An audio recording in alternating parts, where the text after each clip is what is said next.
சென்னை புறநகர் பகுதிகளில் நீர்வழிப்பாதைகளில் மேற்கொள்ளப்பட்டு வரும் முன்னேற்பாடு பணிகளை இரண்டாவது நாளாக துணை முதலமைச்சர் உதயநிதி ஸ்டாலின் ஆய்வு மேற்கொண்டு வருகிறார். அடையாறு, வேளச்சேரி, பள்ளிக்கரணை, நாராயணபுரம் ஏரியில் ஆய்வு செய்தார். விவரங்களை நேரில் தர காத்திருக்கிறார் செய்தியாளர் குமார். அவரிடம் கேட்கலாம். குமார், வணக்கம். விவரங்களை வழங்கலாம். தமிழக துணை முதலமைச்சர் உதயநிதி ஸ்டாலின் சென்னை மற்றும் சென்னை புறநகர பகுதிகளில் மழைநீர் முன்னெச்சரிக்கை பணி நடைபெறும் இடங்களில் ஆய்வு மேற்கொண்டு வருகிறார். அதாவது வடகிழக்கு பருவமழை தொடங்கியில் தமிழகம் முழுவதும் பல்வேறு இடங்களில் பரவலாக மழை பெய்து வருகிறது. குறிப்பாக சென்னை மற்றும் சென்னை புறநகர் பகுதியில் கடந்த 2 தினங்களாகவே கனமழை பெய்து வந்தது.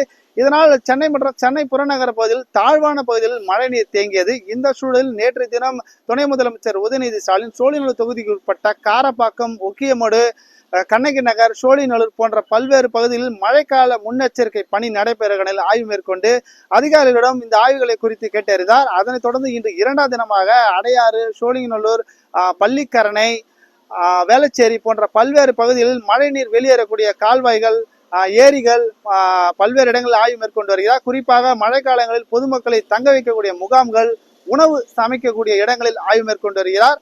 கடந்த சில தினங்களாக மழை பெய்த நிலையில் பல்வேறு இடங்களில் துணை முதலமைச்சர் ஆய்வு மேற்கொண்டு வருகிறார். இந்த சூழலில் இன்றைய தினம் பள்ளிக்கரணை, வேளச்சேரிகளில் ஆய்வு மேற்கொண்டு வருகிறார்.